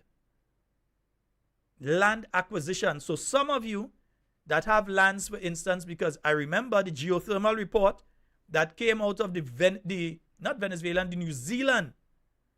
New Zealand back in about 2014, 2015, did a geothermal study in Grenada to find out which areas have the possibility of having geothermal energy. In other words, that have hot springs under the water and so. And a good bit of the areas that were showing some potential were those farmlands that you have to the base of the Mount St. Catherine. So don't be surprised they come in to seize some of your land, and money is to pay you all for the land that they're coming to seize and that sort of thing. So don't say you didn't know when it happened, eh? Right? So they have $686,300 here for that, and you still see the comeback again with a further $725,274 capital expenditure again for the same thing basically. For the same thing basically again. So you're seeing, listen, this is what they did not want to be spoken about in Parliament on Tuesday. That's why they had the cameraman set up. They know, no matter what Dr. Mitchell had said in Parliament on Tuesday, the intention was to create a conflict and to get him ejected from the Parliament somehow or the other. That was the intention. Yeah? And I'm looking here, there are many other things under this that should raise your eyebrows. Yeah? For instance, let me pull up a next one here. For the Molyneux project, a further, they won't go say it like that, but a further $12 million for the Molyneux project. That's $12 million that have to be spent between now and when the project is, according to them, to be finished by the end of the year. A further $12 million. They said these funds will be used to cover the costs associated with the design modification. But the design modification only came about because these people interfered with the hillside. The original project did not speak about digging into the hillside. They went, changed the project, dig into the hillside, and the hillside started coming down. So they had to change the project now to build it as a bridge. So the gravel that's coming down, if it does come down, is good. Instead of taking the road with it again, will pass underneath. because they just didn't want to leave the project as the new National Party had it, which would not cost you a further 12 million. It would be finished by now. People would have been passing. Yeah? And you see what they say here as one of the reasons. This provision was unforeseen as the consultants for the project were in the process of finalizing. So they did a budget. The budget was passed last year. And they didn't know that they would have to spend a further $12 million. Nobody had the foresight to say that, okay, contingency, you're going to have to put in extra because we're going to have to change around the design and you have to pay for it. You're telling me nobody knew that? But remember, the other MP that was saying that the project would have been finished in January of this year anyway. Yeah? $15 million. They've put $15 million. And remember, all this money is money to be spent between now and December 31st, and not next year and year after. And so all this money is money that is going to be spent between now and the 31st of December. The supplementary budget deals with between the time they read it and the end of the financial. That is by the end of December. In November, December, maybe January, they'll read a new budget that covers the period January 1st to December 31st, 2025. But this deals with up to the 31st of December. So they said they're doing $15 million in asphalt works, including True Blue Road. The same True Blue Road that they went and they do asphalt work. And if you pass there, the pothole and then back again. The same True Blue Road. $15 million. People asking for road different place. People vehicle mashing up all over the place. $15 million, yeah? Meanwhile, you pave True Blue Road but within days, the potholes were back. And still, the people under the program, who are, the people, somebody messaged me with something there, you know that. The people who are working under this asphalt program, well, I hear finally they get one of the 3 fortnights that they are owed. They get one today. They are still owed 2 fortnights. And you have $15 million in there for it now. And don't say that you have that money there. You can't give us the impression you don't have it there. Yeah? So they have $7 million there for Maurice Bishop Highway bridges. Well, we're waiting to see that one where they say they're going to put some bridges over the highway. Yeah? And culverts and retaining walls. So that's $7 million for the piece of work on H.A. Blaze Street that should have been fixed a long time ago since it started. And now you realize the road is blocked and you have the inconvenience of having to pass around Green Street and all of that. Somebody just messaged me and they said, well, the $50,000, they disagree with me. The $50,000 could build a house. It's just going to be a dolly house. Well, I don't know.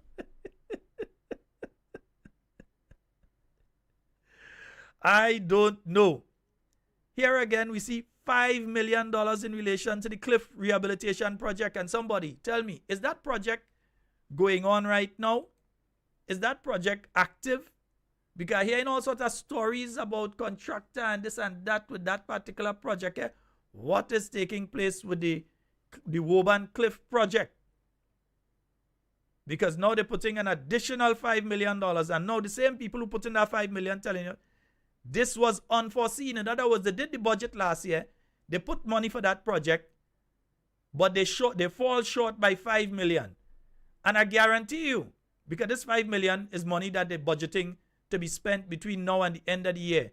I guarantee you when the budget for next year comes out, you're going to see they put how much million again to complete the same project. So they're saying now, it was unforeseen. For the project, we're in the process of finalizing the revised design again because you went and interfere with the design that the engineers and so on had there before. Yeah? And now under this ministry, remember, under the other ministry, you see 1.5 million. Under MIT, you see 1.5 million for cleaning up Carriacou. And now under this particular ministry, and let's just remember which ministry we under here. This is the Ministry of Infrastructure, the one where all the concrete and them kind of thing that, and it should be under this ministry. Ministry of Infrastructure and so public utilities and so. Now, under that same ministry, outside of the 1.5 million you seen under MIT, now you're seeing 10 million under this ministry for basically the same thing in Carriacou and Petit Martinique, to facilitate the cleaning of Carriacou and Petit Martinique. So why not put all the money under one ministry? How some money end up under that ministry and some under another ministry to do the exact same thing? They didn't want this discussed in Parliament. They know why they did not want this thing discussed in Parliament. Yeah? They did not want this discussed in Parliament.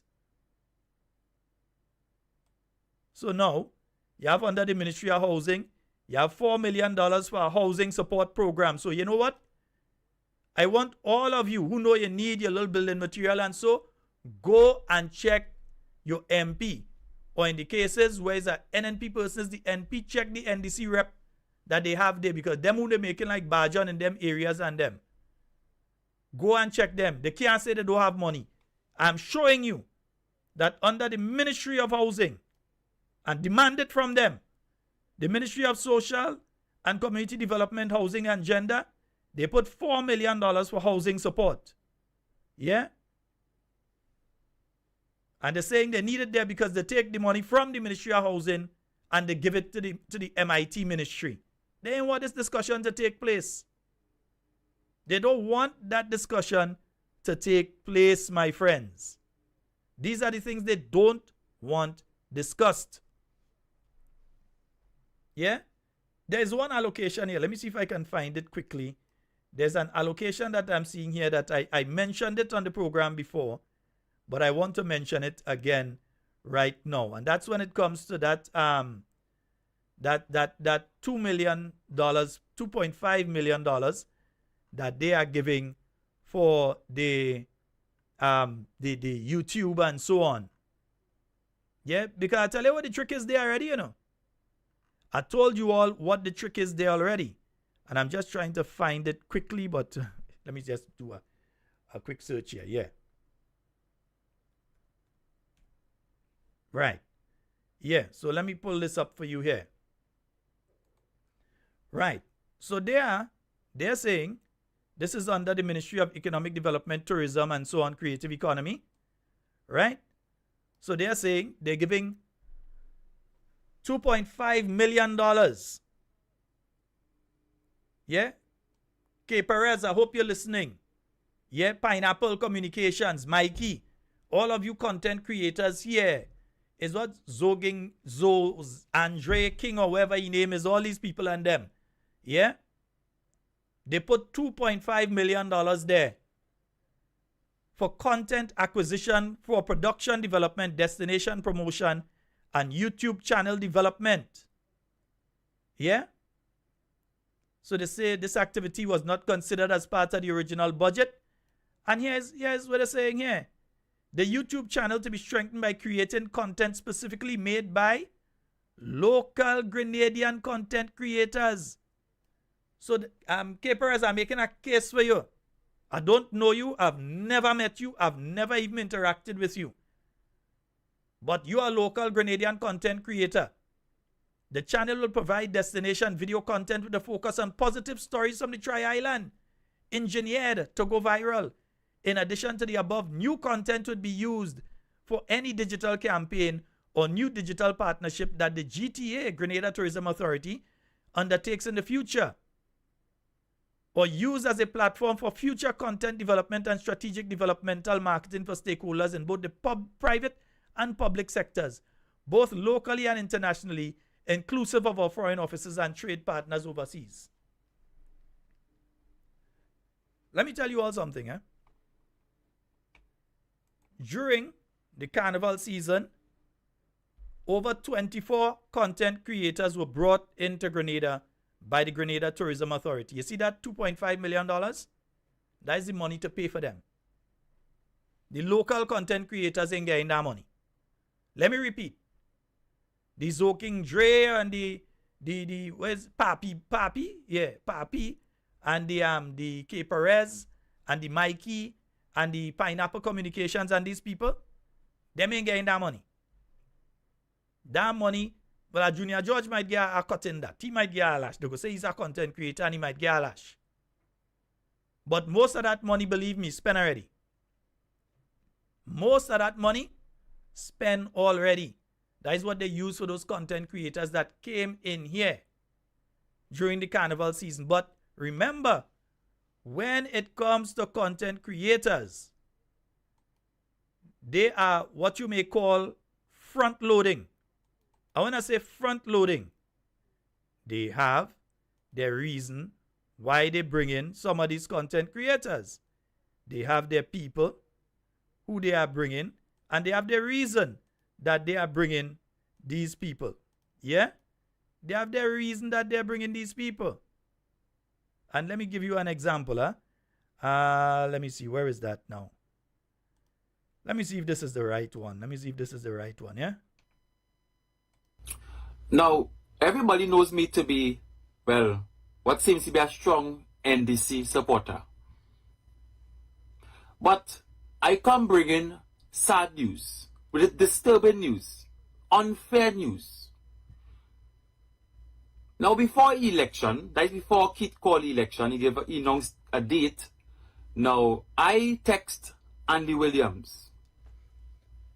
I said, Andy Williams, I want to support the NDC. He said, yes. He said, well, yeah, you could support me, you know, and we agree with I coming over to Grenada, you know, to campaign and then walk around and all these different things. Well, of course, they had to pay for my plane ticket, put me in hotel, and, well, a fee, which was 2,500 EC for the length of time that I will be there in Grenada. Bam!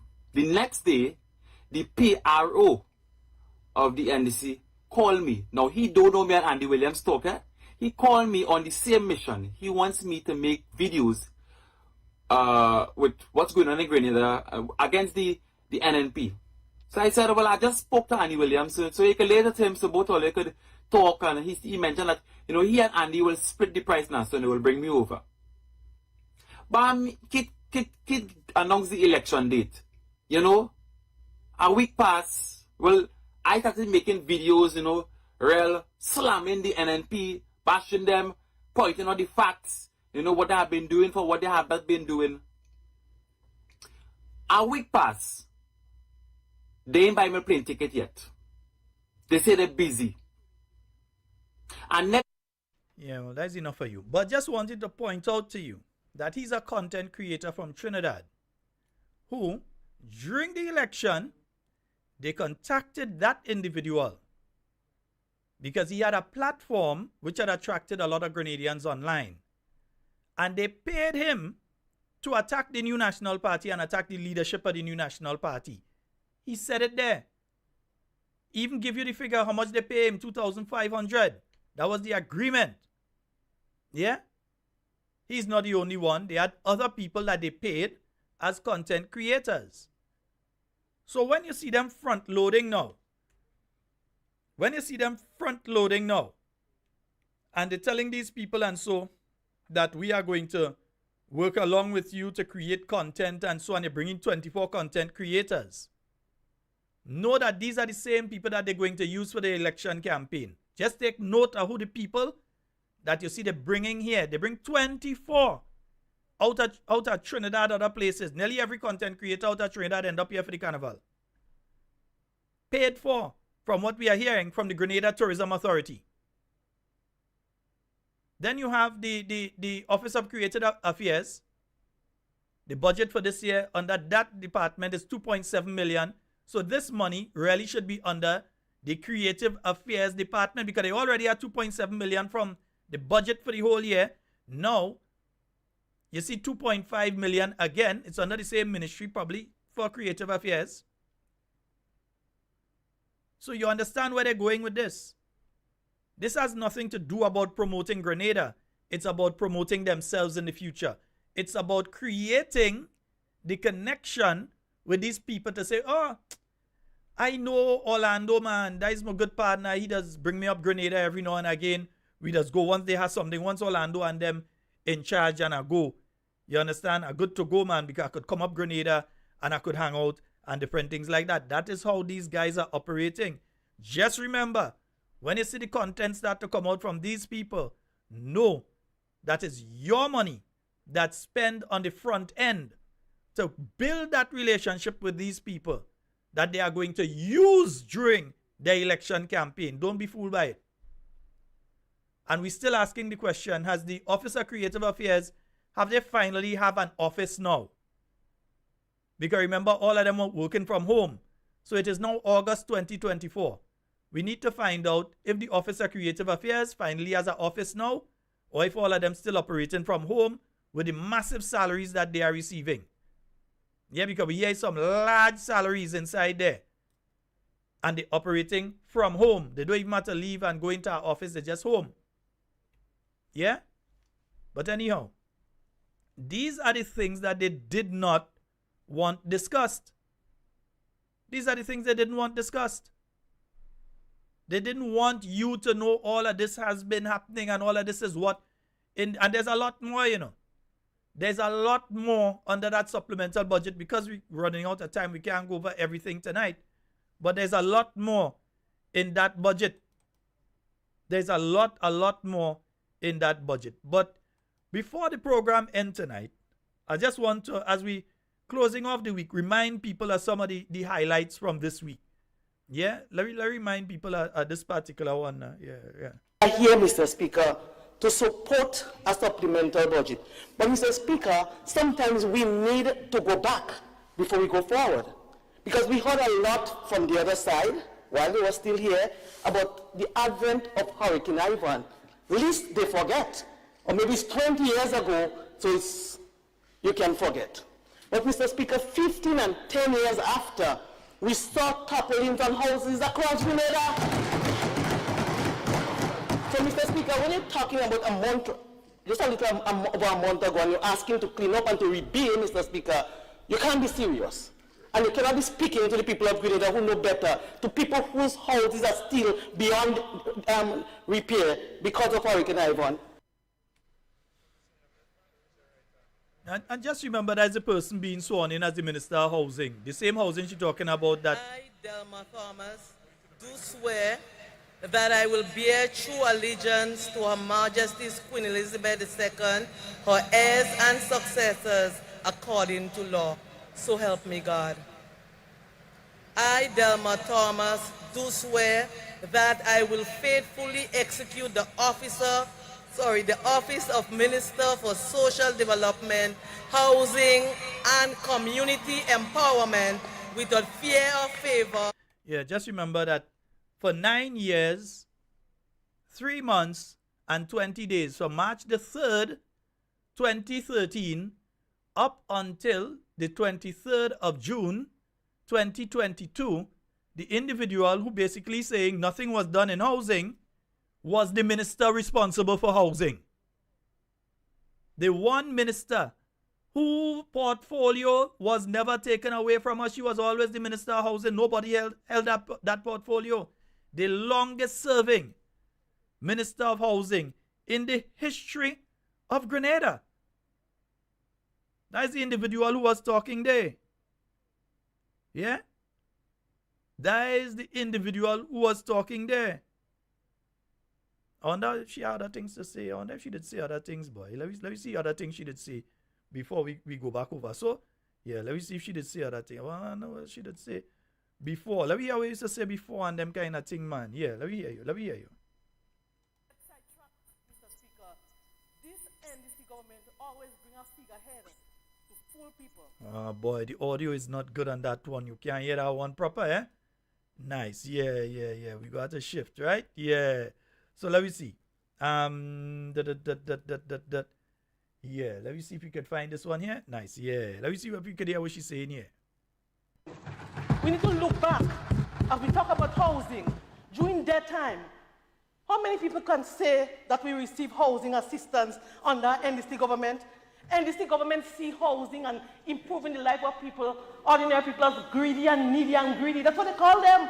But the only true government, Mr. Speaker, the only true party that truly cares about our people is the New National Party. And our people, they do not forget. I hope you know they do not forget because we will keep reminding them. Let me hear again what you had to say about the NDC before you get paid off. We need to look back as we talk about housing. During that time, how many people can say that we receive housing assistance under NDC government? NDC government see housing and improving the life of people, ordinary people as greedy and needy and greedy. That's what they call them. But the only true government, Mr. Speaker, the only true party that truly cares about our people is the New National Party. And our people, they do not forget. So let's not take them for fool and say there's a wave. There's no wave. Yeah, let's not take them for fool, eh? Right, remember that. Let's not take them for fool. We have a call online. Hello. Hello. We have a call online. Hello. Hello. Yes, load the volume in the background, please, and proceed. Hello. Good night, Sheldon. Yes. I mean, watching that video, right? You know what's troubling? It's not so much what the minister of the mental institution was saying, but the rapping of the people in the background, the support that she get. Because basically she was saying that, persons were, it's not true. I mean, she lied. We know she lied. But she was trying to advocate that persons in Grenada were suffering 10 and 15 years after the hurricane. And she got support from the other members in there. So it makes you wonder that the members of the NDC administration was happy and gloating that persons were suffering 10 and 15 years. So it means that they were basically justifying and using that as a yardstick, as a measurement, and trying to compare what happened 20 years ago to what's happening now. So which means the people of Carriacou and Petit Martinique, if they don't get up and get for themselves, crap or smoke their pipe, because this administration is making it very clear to the people of Carriacou and Petit Martinique and to those in the northern part of Grenada, in St. Patrick's, that they have no assistance to get. They don't expect to get anything from this administration, from this government, towards helping them alleviate the pain that they are currently suffering. But I want to tell all our brothers and sisters, whether you support the NNP or you support the NDC in Carriacou and Petit Martinique, all strain. God is good. Your pains would be alleviated sometime because the New National Party would be back, and we would ensure to make sure you get the help that you so rightly deserve. That's all I want to say, my brother. Thank you so very much, my bro.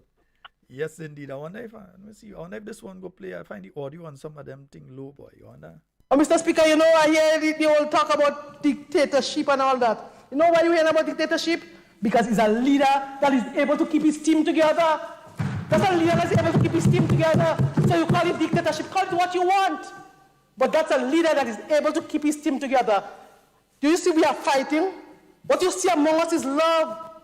And that's because we have a leader who is able, who understands the whole thing, the whole political thing and governance. And so he's able to keep his team together. Yeah, that is what you had to say about Dr. Mitchell, ain't it? Yeah. Yeah, man. Yeah. That is what she had to say. I wonder if I have something else here, boy. Let me see if I have something else here, boy. I wonder what she say on this one, boy.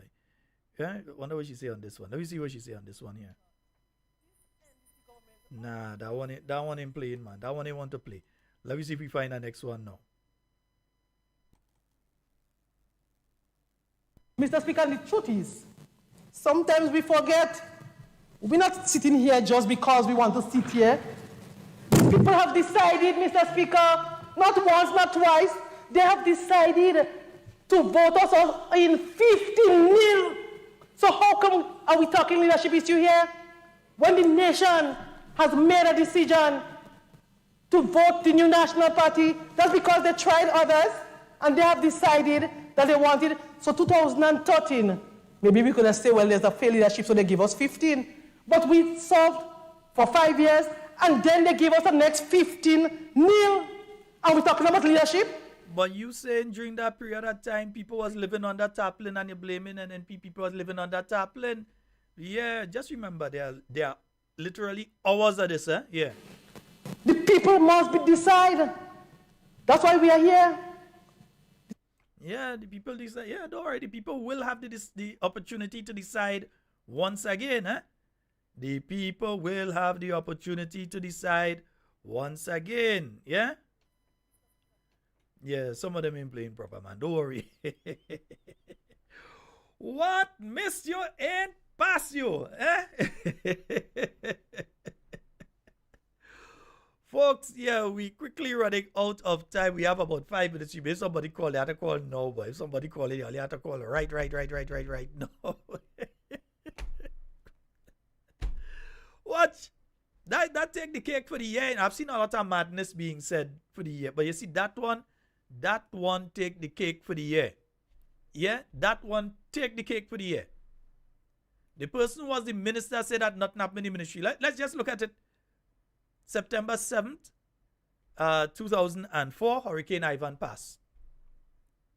You had different minister of housing. I don't think it was one person who was the minister of housing between September 2004 and 2008 when the NNP went out of office, July 8, 2008 when the NNP went out of office. There were different ministers. I can't remember if it's 2 or 3, but there were different ministers during that period of time, if I remember correctly. Right. And you had quite a substantive amount of work was done in relation to rebuilding Grenada and assisting loads of people. Yes, not everybody was assisted within that 4-year period. But then you had 4.5 years of the NDC. They came in July 8, 2008, and they left office. They left office on, was it February 18th, I think it was? February 18th, 2013. They left office then. So they had that the present ambassador to Canada was a housing minister. Then you had the other housing minister was the ambassador to Cuba. Now you had different people who were the minister of housing at different times. Yeah. They didn't solve the problem, so people were still under tarpaulin after that period of time. Then the NNP came back in office. And you, who running your mouth on the NNP about the state of housing in Grenada, for 9 years, 3 months, and 20 days, you were the Minister of Housing. You were the Minister of Housing for that period of time. And then, you now coming to run your mouth on the new National Party about the state of housing in Grenada right now. When you were the person that was supposed to address that particular issue, you should shame. If I was you, I'd sit down in Parliament for the next couple of years, I don't say nothing. Because I'm afraid. And they use you to come and say this nonsense because they realize that you for yourself do have enough sense to say, but I can't go and say that. I can't go and say that. If I go and say that, I will mess myself up. You for yourself don't have enough sense. Politically and otherwise. Morally. To come and say, I wouldn't go and make that statement. If Andy Williams make that statement, if a Corinne, well, we expect any stupidness to come out from Corinne James' mouth. So if she go and make that statement, we expect any dotishness to come out and run mouth and the rest of them. We expect that. But you for yourself, coming and make that statement, joke you're making, man. Joke you're making with that. Yeah? Joke you're making with that. Folks, that's about all the time we have for Talking Points tonight. It's been wonderful being here with you. No, we will not be on with the Friday night forum tomorrow night. We will let you know when we're coming back with that. But for now, we have to stay off from that one. Yes, folks. So that's all the time we have for Talking Points tonight. It's been wonderful being here for you. And we'd like to thank each and every one of you that have contributed in whichever way to Talking Points. We want to thank each and every one of you. Those that send in the information, that let us know, for instance, that the playing fields. One person was telling me yesterday or when, some of the playing fields that for somebody to have an activity there, they used to pay like a $300. One of them would charge $3,500 to use the same playing field they used to use for $300 before. By the Ministry of Sports. One person used to pay $2 something, now they have to pay, what is it? $1,500, $2,500, somewhere around there. They have to pay to use the same playing fields.